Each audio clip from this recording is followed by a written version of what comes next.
lined with Israeli snipers that will shoot to kill if you wander too close to the fence. It's called the no-go zone. And so tens of thousands of Palestinians peacefully marched up to that zone. I mean, with courage that I will never understand, braved bullets, sniper fire.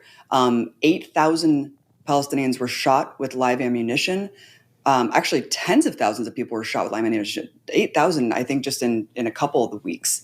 Over 200 Palestinians were actually shot dead, including women, children, disabled people, journalists, and medics. I mean, even in an army, in an actual battle between sides, in a legitimate battle and war, shooting those people would be violations of the Geneva Conventions. But in just a peaceful protest where you have medics trying to tend to the wounded, these are all egregious war crimes. And they were all documented on camera, Brian, but the world completely ignored it.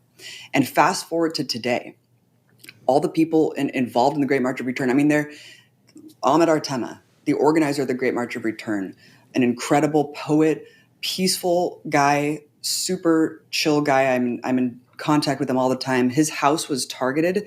His whole family was bombed. He lost 5 family members, and his 10-year-old son was murdered. And he's in the hospital right now with second-degree burns with his other 2 children. And it is so traumatizing to think that that is what we are told all the time. Where's the Palestinian Gandhi? Where are the nonviolent resistors? Well, you're murdering them systematically. They're dying because of you. You are bombing them. All the journalists that they're killing, targeting, who else can get away with this? Who else can do this with impunity? They're killing the truth.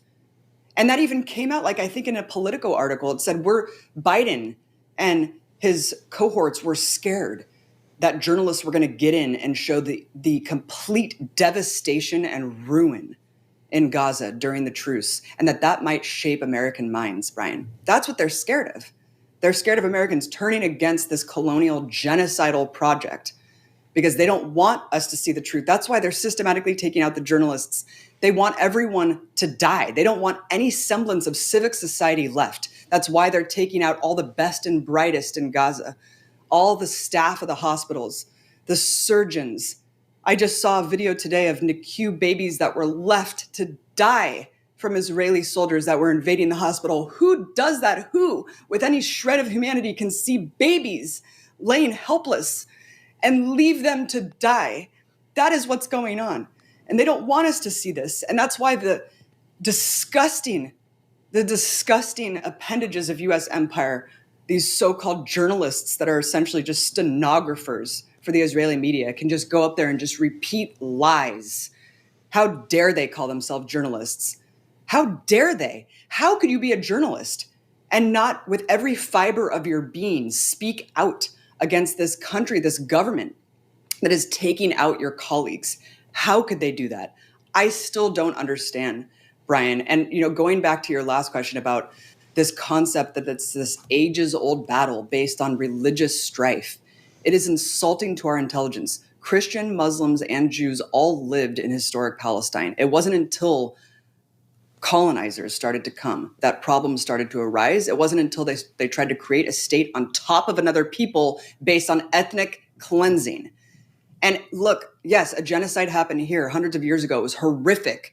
And we have to acknowledge what this country is founded on. If that were happening now, if violent, bloody conquest was happening in my backyard, you sure as hell know that I would not be accepting that. And none of us should accept this. It's happening in real time. It's being live streamed for all the world to see. And it's our duty to stand up and do everything we can to oppose it, because history will judge us. History will judge this moment.